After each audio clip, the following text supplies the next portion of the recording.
Muy buenas, soy Emilio Perine y para mí es un verdadero gusto, un auténtico placer estar aquí nuevamente haciendo Tenemos Historia, el programa, el espacio de radio donde nos proponemos conversar con historiadores, académicos, periodistas, investigadores, arquitectos, médicos, oftalmólogos, contadores, en fin, bueno, cualquier médicos, profesión. Oftalmólogos, estaba repitiendo. Optómetras tendría que decir, pero no está permitida la optometría en la Argentina. Omar, pero bueno, eliminalos. Maestros, profesores, docentes. Docentes. Bueno, hemos tenido ingenieros agrónomos. Hemos tenido de todo a lo largo de casi 12 años de hacer este programa. En realidad lo que nos proponemos es conversar con argentinos, investigadores, también extranjeros, sí, que de alguna u otra forma miren algún aspecto de nuestro pasado y nos ayuden a entender cómo llegamos a ser lo que hoy somos y por qué llegamos a esta realidad y tal vez, solo tal vez, como nos gusta decir con Omar, intuir hacia dónde vamos, y si no sirve para nada de eso, nos sirve para entretenernos un rato y aprender algo nuevo, ¿no? Que tampoco está mal. ¿Cómo estás, Omar? Muy bien. Bien. Hoy tenemos la visita de alguien que ya ha estado en este programa. No recordamos exactamente con cuál de sus libros y cuál de sus temas, pero antes de presentarlo voy a hacer todo lo parroquial, así no me olvido. Y les recuerdo que nos pueden escribir a programa tenemoshistoria@gmail.com, que el programa está siendo grabado en video y que pronto lo podrán ver en internet a través de YouTube o de Vimeo con B corta, vimeo.com/tenemoshistoria, que también nos pueden encontrar en las redes sociales, a mí en Twitter, @Emilio Perina, o en Facebook, a través de Facebook de Olmo Ediciones o el Facebook de Tenemos Historia.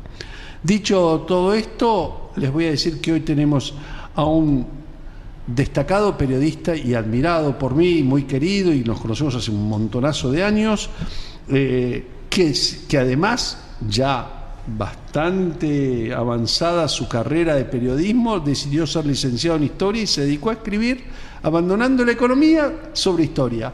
Daniel Musni, ¿cómo estás, Daniel? Muy bien, muchas gracias. Es correcto lo que dije. Para mí es un placer escribir historia. El análisis, la economía no la dejó del todo, porque la economía como causante de fenómenos históricos en este libro Gallo Rojo, Gallo Negro está a la orden del día. Claro, por supuesto. Además, se le nota.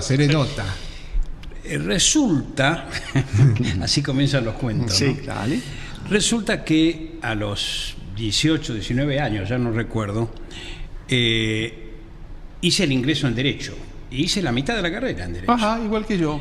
Pero no me gustaba nada, porque hice un trabajito en un estudio jurídico, comprobé exactamente lo que era la abogacía en ese momento y decidí darle prioridad al trabajo. Yo soy periodista de los 22, 23 años. Se me ofreció una oportunidad, era la revista 7 Días cuando salía con La Razón y luego Panorama, y me metí locamente, apasionadamente en el periodismo, que algunos dicen que es la mejor de las profesiones del mundo.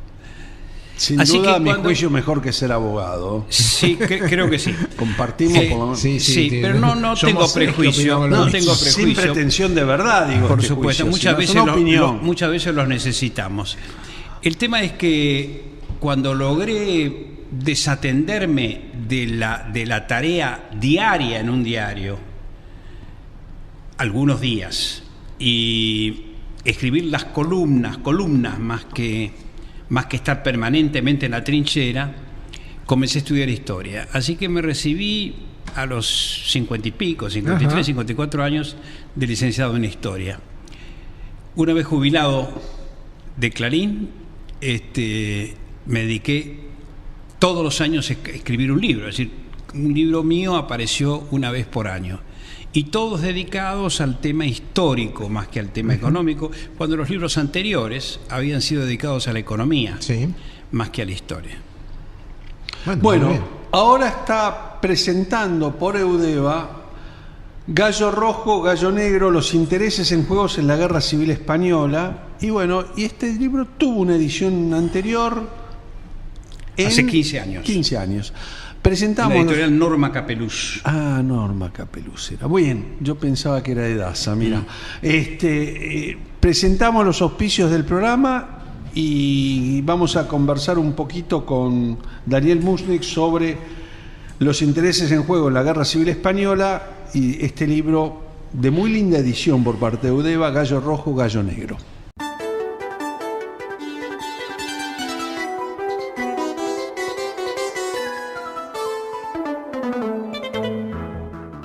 Seguimos en Tenemos Historia, hoy con la presencia de Daniel Mushnick, y yo hace un rato comentábamos que este libro tuvo una edición anterior y esto vino en parte porque mientras preparábamos el programa, Omar López Mato le preguntaba a Daniel por qué escribir sobre la Guerra Civil Española. Claro, en este momento. Bueno, pero vos sabés que acabamos de... Estamos bueno, lo que no sé si somos ancestros españoles. Lo que pasa es que somos argentinos, ¿no? Si uno viviera en España, es un tema que estaría presente. Está todos los días, sí.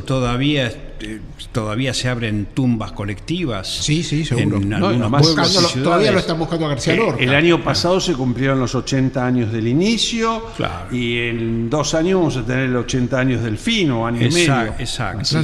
No. Y todavía está la disputa de si García Lorca dónde está enterrado. Es decir, como el más significativo de los desaparecidos españoles. Sí. ¿No? Así es. Se ha hablado mucho de la tumba de Federico, que pobrecito fue una de las primeras víctimas fusiladas por los rebeldes, y no se sabe muy bien el lugar, porque Ian Gibson, que es uno de los mejores hispanistas, él es de origen inglés, pero vive en Madrid, decía que estaba en determinado lugar, que todos los comentarios llegaban a que estaba en determinado lugar.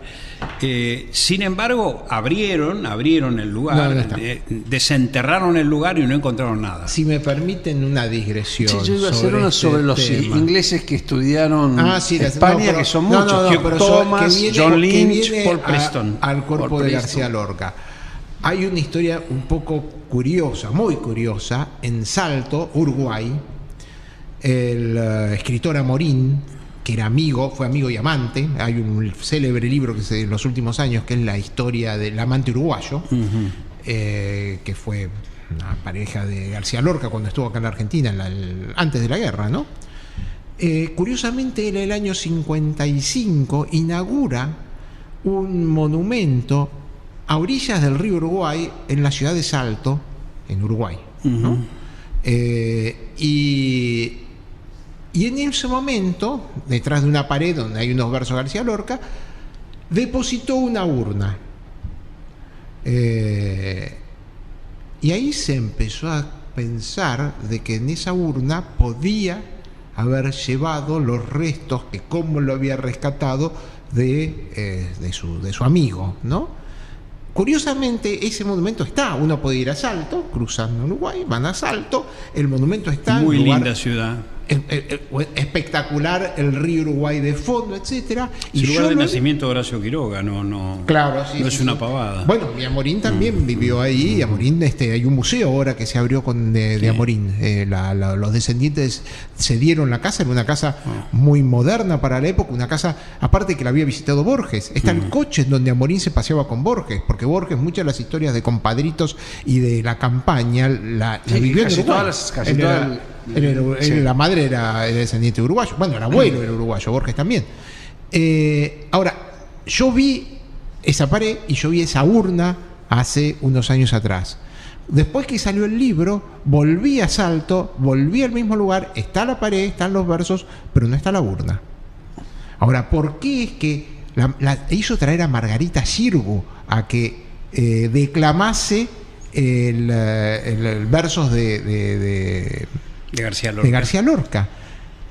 Hizo un evento, fueron cientos de personas en Salto, y él habló del amigo, esta tierra que descansa, mi amigo, bla, bla, bla, bla. Y ahora esa urna no está. O sea que hay una historia muy curiosa atrás de la muerte de García Lorca. Podrá ser o no podrá ser, pero siempre me llamó la atención este episodio, que es real y que uno lo puede constatar, no es muy lejos. Vayan a Salto y van a ver la pared de los versos y el espacio donde había una urna. Si usted me permite, yo creo que es uno de los tantos mitos. Sí, por supuesto que es un mito. Yo no puedo afirmar que nadie esté lo puede afirmar, que por esté enterrado supuesto. en determinado lugar. Tampoco puedo afirmar que esa urna contenga la ceniza de Federico. pero que Federico está enterrado en algún lugar de España y especialmente de Andalucía, lo está. Y esto todos los documentos lo dicen, es decir, se cavó una fosa. Lo cuentan los relatos de la gente. Está de muy la bien estudiado, falange, Esther. Pero es muy curioso este evento de una persona que era muy amiga. Puede ser que lo haya hecho como muchas de las cosas que hizo Amorín, muy flamboyant, muy para llamar la atención. Pero él murió al poco tiempo, es decir, no. Por ahí era una instalación artística, pero puede ser algo por el estilo. Dejemos pero es muy curioso. Este espacio dedicado a los destinos póstumos, trayectos póstumos, él tiene un libro que se llama Trayectos Póstumos y cada tanto vuelve sobre esta idea, sobre estos personajes, estas cuestiones de qué pasan con los cuerpos después de la muerte. Empezó él, no fui yo. No fuiste vos, esta vez te dejaron la pelota picando. No la podía evitar. Para volver a la Guerra Civil Española y a la pregunta del origen, que es que nos cuentes un poco cómo y por qué te surgió este libro. Bueno, este libro me surgió porque no había reunión en mi juventud, cuando nos reuníamos en casa de familia, que cantar las canciones de la Guerra Civil Española. Claro, por supuesto. Éramos chicos de izquierda y nos apasionaba mucho cantar las canciones de la Guerra Civil. Gallo Rojo, Gallo Negro es una de las canciones fundamentales de los republicanos frente a los rebeldes. Y aclaremos que están las canciones acá. Sí, están las canciones los publicadas. Versos, las canciones. Sí. Había una que las cabezas rodarán, había una que me acuerdo que cantaban. Sí, que las cabezas, si las cabezas rodarán es porque es un himno falangista. Pero bueno, de todas maneras, creo que lo que me impulsó a escribir este libro fue el recuerdo de mi juventud y fueron los años 30. Yo he escrito muchísimos libros vinculados a la década del 30, que me parece una década impresionante que puede repetirse, esta década, puede volver. Una década donde están en pugna dos grandes ideas totalitarias, el fascismo y el comunismo, una década de profunda crisis económica que no se sale, no hay forma de salir, ni aún con el New Deal en Estados Unidos. Recién la Segunda Guerra Mundial le va a dar una salida a la desocupación y a la crisis. Bueno, que es una forma keynesiana de salir de las crisis. Sí. Y además porque tengo amigos españoles, que en su familia se sigue hablando el tema de la guerra civil. Bueno, eso era algo de lo cual yo no quería dejar pasar este programa y preguntarte. Y tal vez, bueno, voy a decirles a los oyentes que el libro tiene una introducción, 6 capítulos, las conclusiones, la cronología de la Segunda República y la Guerra Civil Española, el cancionero y la bibliografía. El capítulo 5 es la Argentina y la Guerra Civil Española, ¿no? Y algo que ¿Te interesa ese tema? Sí, te voy a decir por qué. Porque, entre otras cosas, en 1976, cuando yo trabajaba en la productora que era de mi padre en ese momento, hicimos varios programas, por lo menos 2, en Canal 11, porque claro, se cumplían en ese momento, el 76, eran 40 años de la Guerra Civil Española, dedicados a la Guerra Civil Española en Buenos Aires. Y yo era asistente de producción, así que recuerdo lo vívido que fue el relato de todavía sobrevivientes, combatientes rojos o negros, todavía estaban vivos muchos de los testigos. Es que el programa lo hicimos con los partícipes, tanto rojos como negros, y cómo la Avenida de Mayo se convirtió en un centro de debate, de combate, de botellazos, la Avenida Española, digamos. La Avenida Española, ¿no? Sí. El tema es que impactó mucho en la Argentina porque en la década del 30 había un poderosísimo grupo nacionalista en la Argentina. ¿Nacionalista español? No, nacionalistas argentinos, escritores, pensadores, muy profascistas. La hora de la espada. La hora de la espada. La hora de la espada de Lugones, más todos los que le siguieron, ¿no? Los hermanos Iribarne y otros autores más. De todas maneras, en esta Argentina, donde las falanges y los fascistas desfilaban por las calles, hubo una gran repercusión, se vivió con mucho entusiasmo. Así que la Argentina no quedó exenta de la guerra civil. Fue uno de los países donde más gravitó y pegó el conflicto. Yo le comentaba antes que vos vinieras, acá al amigo, que, por ejemplo, el anarquismo, la segunda gran sede del anarquismo en el mundo, fue Buenos Aires. Bien. Y eran muchos de origen español. Claro, muchos de origen español. Y la primera fue Barcelona, es decir, era Barcelona-Buenos Aires. Esta era la segunda sede del gran anarquismo español. Y paralelamente, y nos tenemos que ir a una pausa, y esto apelo al economista, en los finales del siglo XIX, y hay muchos edificios construidos con capitales barceloneses en Buenos Aires, ¿no? Catalanes. Sí, mucho, ¿no? Bien, tenemos que hacer la primera pausa en el programa de hoy y vamos a conversar un poquito más de Gallo Rojo, Gallo Negro, los intereses en juego en la Guerra Civil Española de Daniel Mushnik, que presentó Eudeva.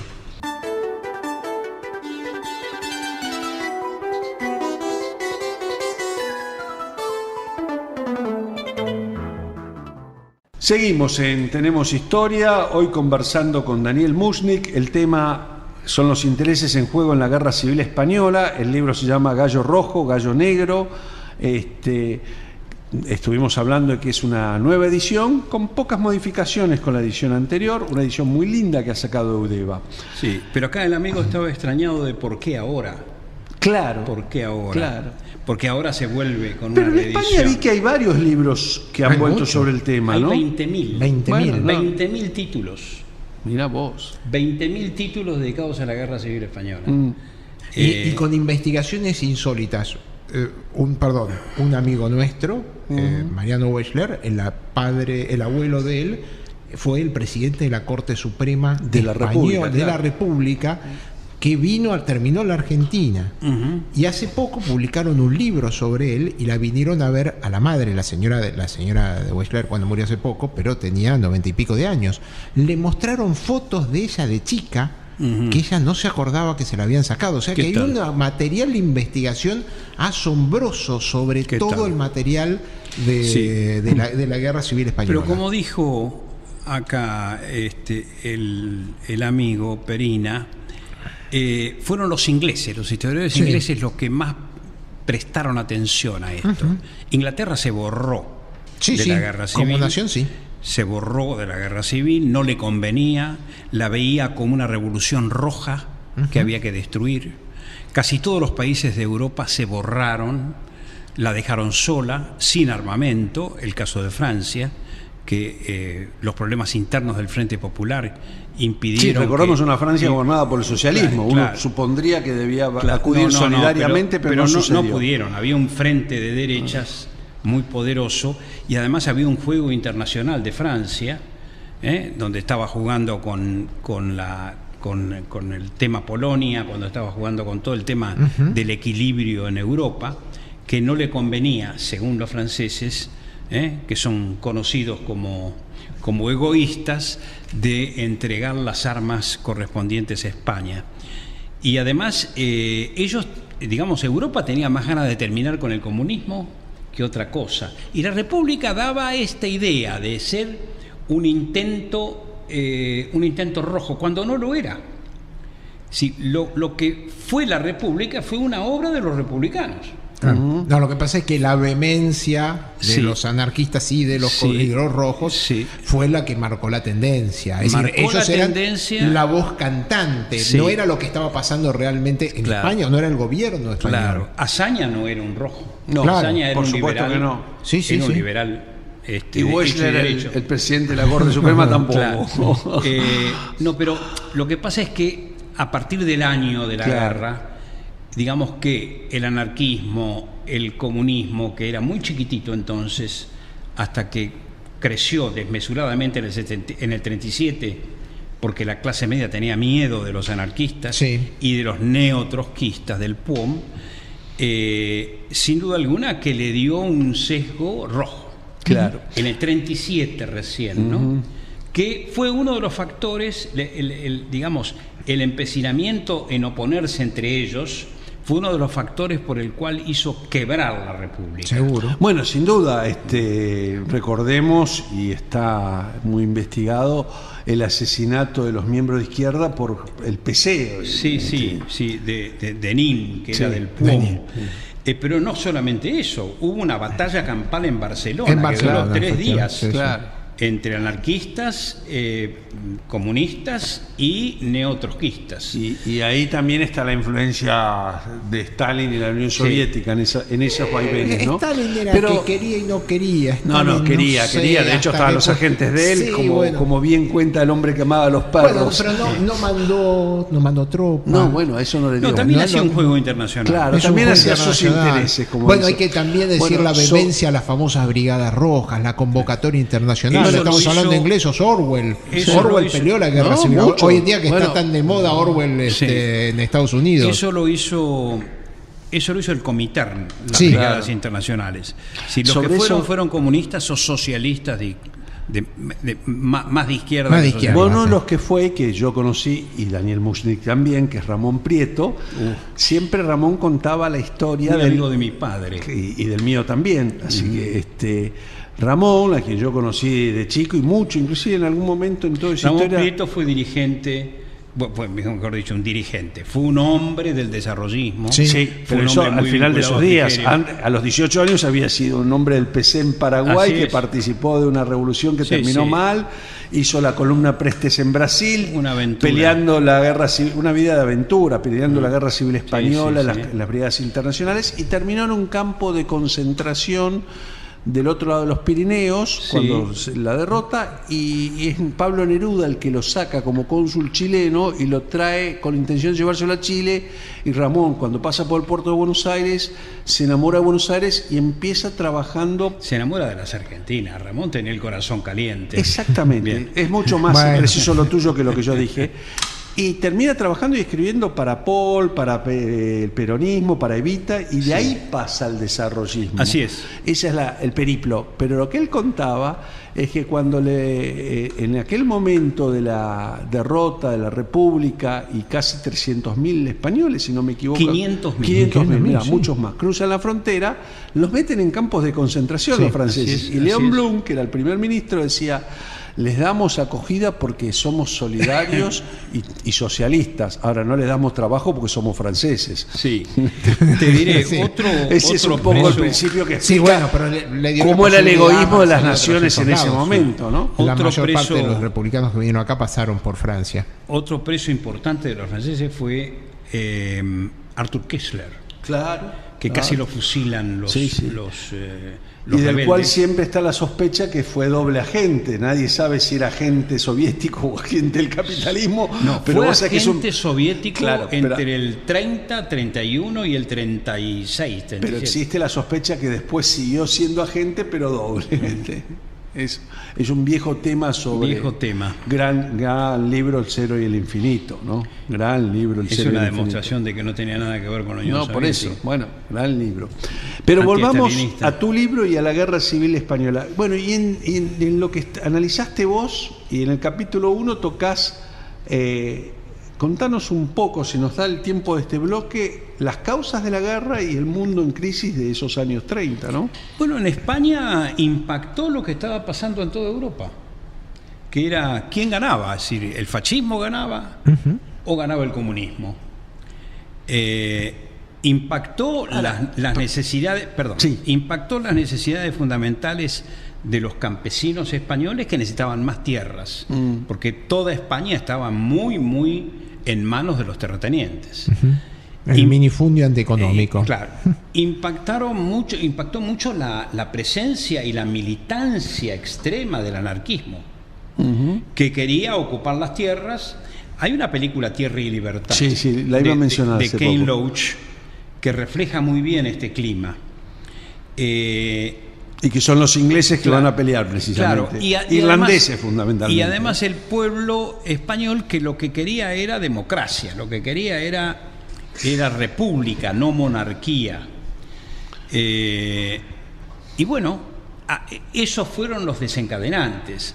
Franco se subió a caballo de una ola anticomunista, y los militares siguieron sus pasos. Hubo muy pocos militares que se quedaron con los republicanos. Muy pocos buenos, decididos, corajudos.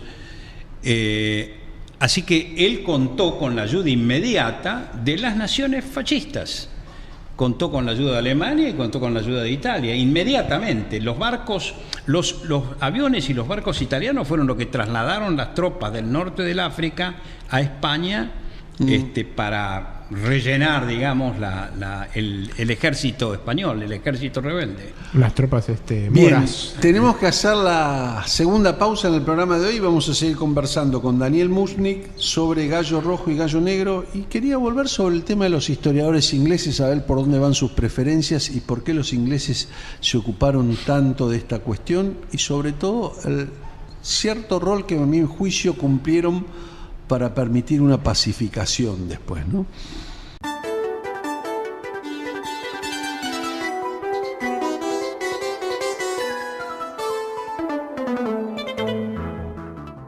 Seguimos en Tenemos Historia. Les recuerdo que nos pueden escribir a programa Tenemos Historia @gmail.com. Tengo la garganta hecha pedazos.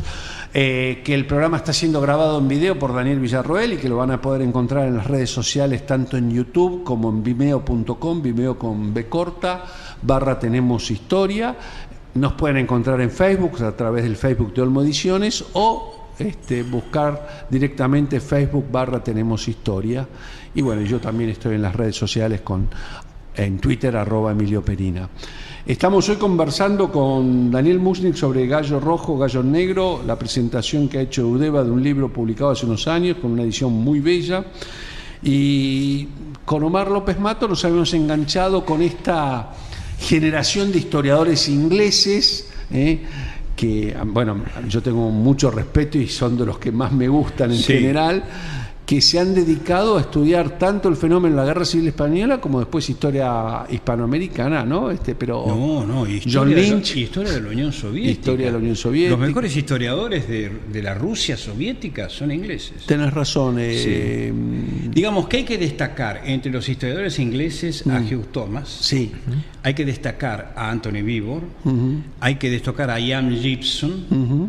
Y hay que destacar fundamentalmente a Paul Preston, que acaba de sacar un libro, Fíjese, hace 4 o 5 el que años. historió la Revolución Rusa, no me salía el nombre finalmente. El libro se llama El genocidio español. Ajá. Yo creo que está mal utilizado la palabra genocidio. Esto fue un tema de uno de mis últimos libros. No fue un genocidio, fue una guerra. Una guerra.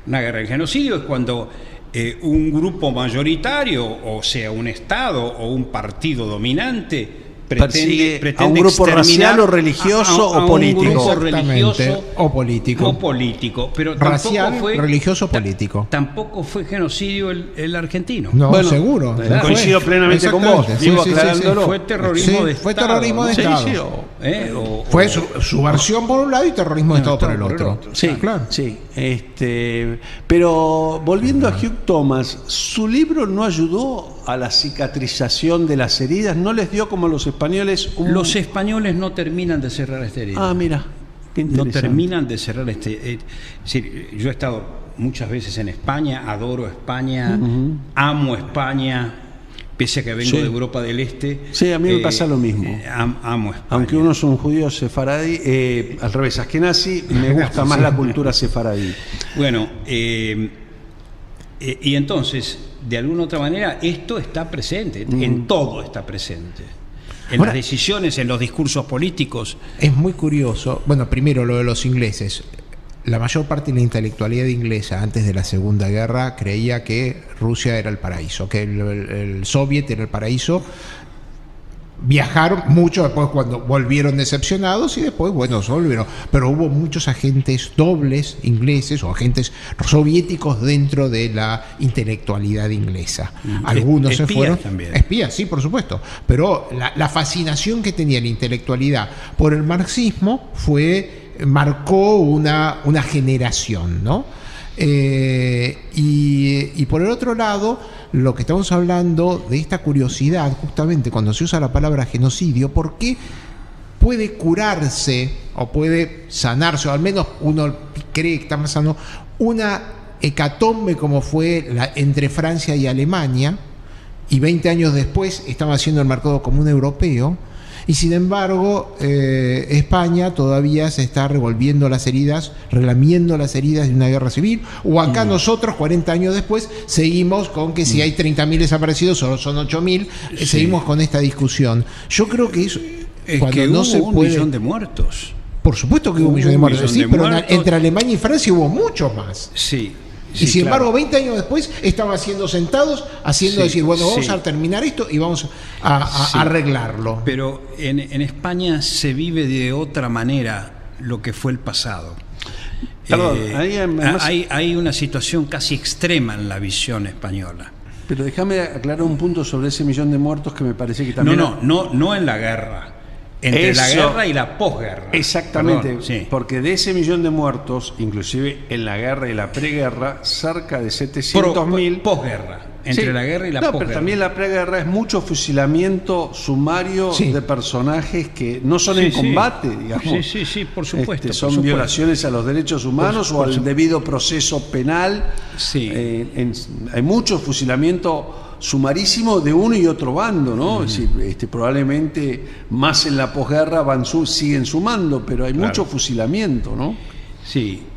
Bueno, uno de las víctimas de los fusilamientos republicanos en un comienzo como respuesta al golpe fue el fusilamiento de José Primo de Rivera, José Antonio Primo de Rivera, que fue el fundador de la Falange, que era un líder fascista. Era un líder fascista, sí, por supuesto.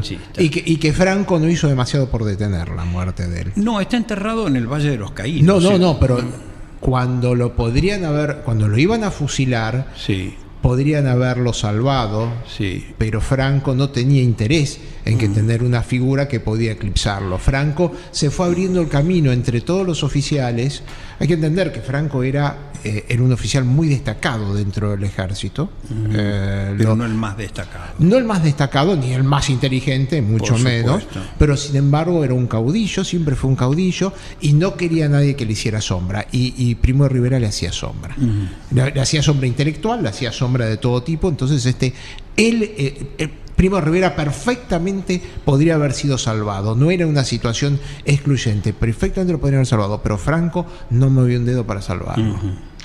Pero me parece a mí que el hecho de que más de la mitad de esos muertos, según las cosas que yo he leído, son de fusilamientos o de situaciones no propias de un combate, de exterminio. Ayuda a que la situación no se resuelva y termina sin resolverse y termina teniendo explosiones muchos años después. Igual que Argelia, para los argelinos y los franceses, todos esos países en donde hay una guerra civil a veces no declarada y una guerra sucia, los conflictos persisten. Lo que es cierto es que hubo atrocidades y muchas. No solamente quemazón de iglesias por parte de los republicanos, sino otras macanas. Hay un historiador, hay un periodista español brillante que se llama Manuel, espera un momentito que me acuerde bien, Chávez Nogales. Manuel Chávez Nogales. No lo tengo. Contanos un poco de el periodista qué escribe este Manuel señor. Era un hombre que admiraba mucho a Azaña y que dirigía un diario del grupo de Azaña, que era el republicanismo. En el 37 se va de España, cansado por lo que ve. Lo que ve son los daños de la derecha y los daños de la izquierda. Y se va a Francia, donde se queda hasta el momento en el cual Alemania invade Francia, con lo cual escribe luego un libro fantástico sobre Francia, sobre la caída de Francia. Claro. Luego de ahí se va a Inglaterra, donde muere en el 44. Un hombre joven, pero brillante. En un libro sobre España llamado Tierra y Fuego, describe, por ejemplo, una columna anarquista que hacía la guerra por su cuenta. Bueno, era anarquista, sí, claramente. Hacía la guerra por su cuenta, no quería recibir órdenes de nadie. Pero ojo, los tipos iban por las líneas del frente, matando, violando y robando, haciendo... ¿Por qué? Porque muchos delincuentes los sacaron de la cárcel en medio de la República. ¿Y a dónde fueron a parar? Al anarquismo. que los recibió con los brazos abiertos. Y estos fueron los crápulas estos que la columna llamaba la columna de hierro. Ajá. Así era el nombre. Esto lo describe Chávez Nogales. Igual el método no es original de esta guerra, en muchas guerras. Por supuesto, de hecho, por supuesto que nuestro sí. ejército Pero libertador. estamos hablando de la Guerra Civil Española, sí. Pero lo interesante de eso son las dificultades que tienen los buenos generales y para mantener la disciplina en una tropa, precisamente. Claro. Bueno, te diré, hubo hubo poca cordialidad. Ajá. Y poco entendimiento entre los oficiales y los soldados en la guerra civil. Hubo muy pocos oficiales que se entendieron bien con la tropa. Eran campesinos. Claro, venía un avión. Hablando de los los republicanos. De los republicanos. Oficiales, claro. No, venía un avión y los campesinos salían corriendo. Claro. Avanzaban los moros y cundía el terror en las filas republicanas. Es decir, no todo fue perfecto. No, claro. No todo fue perfecto. Se jugaron en un todo con la batalla del Ebro. Claro. Ahí perdieron. No pasarán, pero pasaron. Sí. Bien, tenemos que hacer y el general Lin terminó en la Unión Soviética. Sí, los comunistas fueron a parar a la Unión Soviética. Bueno, de eso vamos a hablar en el próximo bloque, porque hay toda una historia de españoles y los hijos de españoles, que esa también es muy conmovedora, que terminan en la Unión Soviética, ¿no? Claro. El Escuadrón Azul. No, el Escuadrón Azul era de los españoles falangistas. De los falangistas.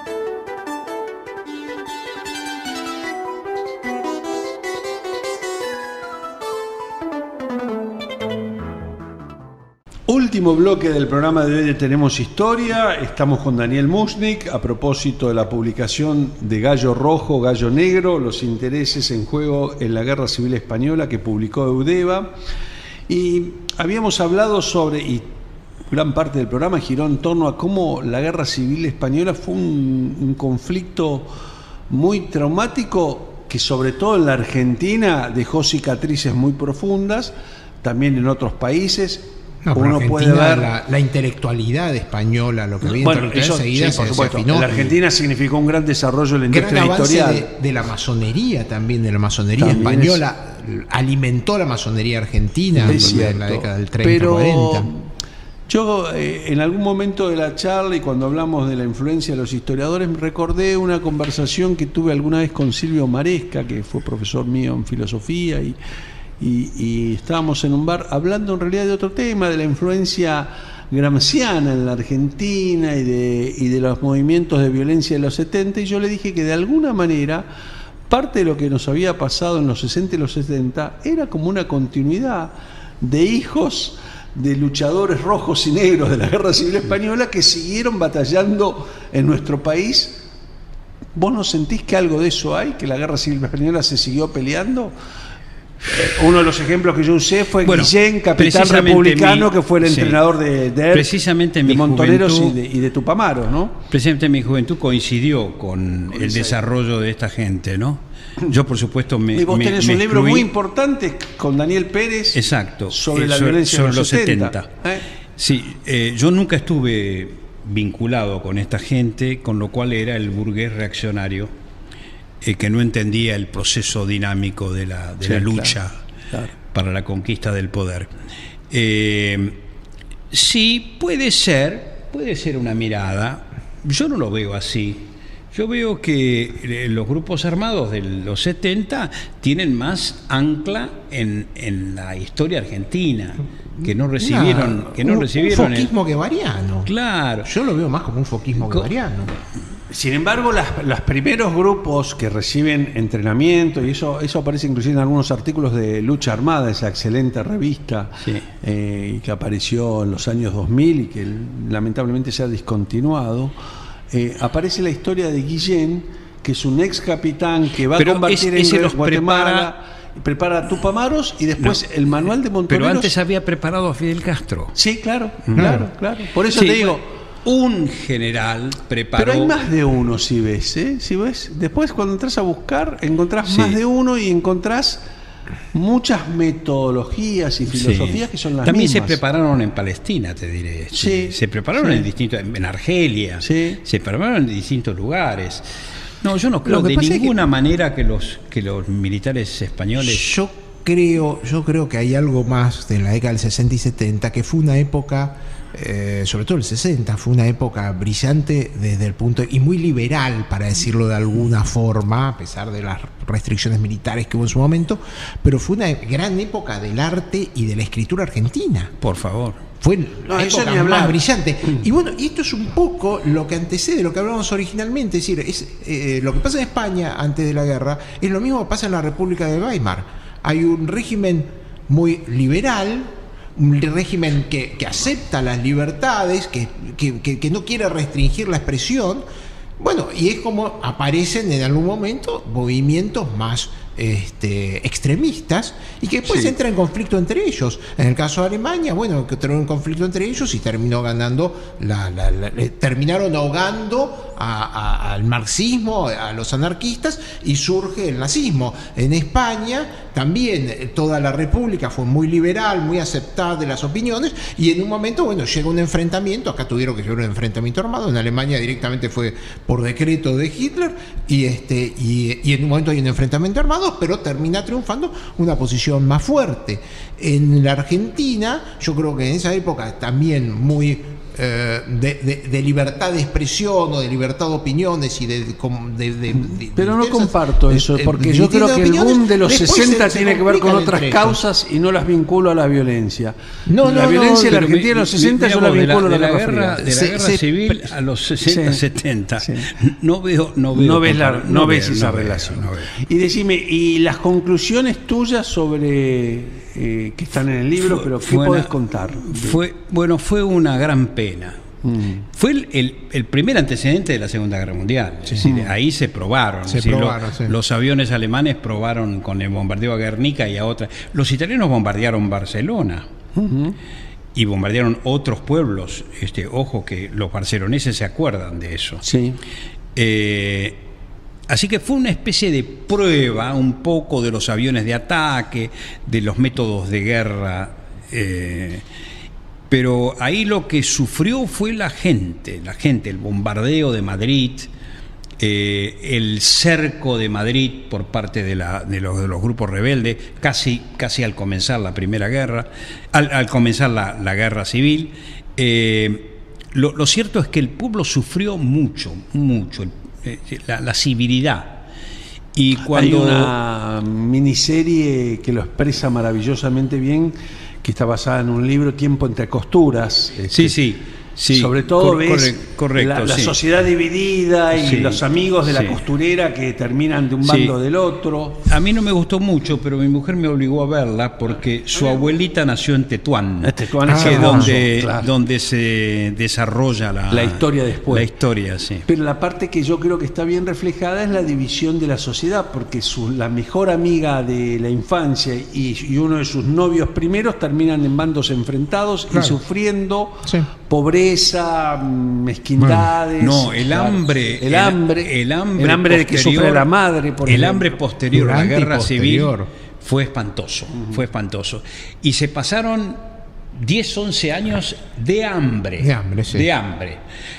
Recién cuando Franco concede las bases militares a Estados Unidos, es que Estados Unidos, en medio de la Guerra Fría, le concede la gracia de perdonarlo a Franco, porque cuando termina la guerra, Franco es un excluido. La recepción de Franco a Eisenhower es fantástica. Los edificios de Madrid estaban escritos a Eisenhower, lo pasé en la ciudad, la gente vitoreándolo. Era necesario que Eisenhower... Y no olvidemos la participación del peronismo mandando trigo cuando había un bloqueo internacional. Porque otra vez quiero aclararlo, no lo mandó gratis, lo cobró por encima de los precios de mercado. No cobró, pero esa es la investigación de Renan Rein, precisamente. Pero estaba bloqueado. No fue un solo barco, fueron varios barcos y fue un gran negocio de algunos vivos. Y la expresión esa del hambre, yo me acuerdo, yo trabajé con un español que había nacido durante la guerra y me decía, pues en España Dicen que el año 40 fue el año del hambre. Yo tuve hambre en el 40, en el 41, en el 42, en el 43, 44. Claro, así. sí. Era una expresión Toda década del terrible, 40, una decadencia toda la década del terrible España. Y además la incorporación al gobierno de Franco del Opus Dei. El Opus Dei trajo tecnócratas, trajo relaciones financieras internacionales, trajo un relacionamiento con el mundo que Franco no tenía. Franco era un excluido. Cuando terminó la guerra era un representante del nazifascismo. Nadie le dio bola, se quedó colgado de la rama. Y encima yo creo que hizo bien, lo rechaza Hitler. La entrevista que tiene entre Franco y Hitler, Hitler fue furioso de la reunión, diciendo, este hombre le dimos todo y no nos da nada. Pero de todas maneras, ahí viene los españoles que fueron a pelear para Rusia y el escuadrón azul que fue a pelear con los alemanes contra los rusos. Sí, con uniforme alemán. Sí, y fueron uno de los defensores de Berlín, cuando las tropas soviéticas querían entrar en la capital. Y hubo enfrentamientos españoles en Rusia, entre españoles en Rusia, los dos bandos. Es posible, sí. Sí, hay documentos sobre eso. Nos quedó la historia de los chicos la hija de el hijo de la pasionaria murió en la guerra. Sí. Nos quedó la historia de los chicos que al caer la República son enviados a Rusia y a México. Y a México, pero sobre todo los de Rusia se comieron todo el estalinismo, la Segunda Guerra Mundial. Todo eso. Esos chicos no tuvieron suerte. Diciendo, creo, no equivocarme, que el hijo de la pasionaria murió en la Segunda Guerra Mundial. Daniel, nos quedamos sin tiempo, ha sido un gusto tenerte acá y recomendamos la lectura de Gallo Rojo, Gallo Negro, los intereses en juicio en la Guerra Civil Española. En juego, sí, en juego, no en juicio. ¿Ves que está resfriado? El juicio es el juicio que hace el historiador Daniel Mushni, que es lo que vale. Bueno. Gracias, Daniel, por la Gracias visita. a ustedes por la invitación, por favor. La semana próxima nos reencontramos aquí en Tenemos Historia. Pasen una buena semana. Chao.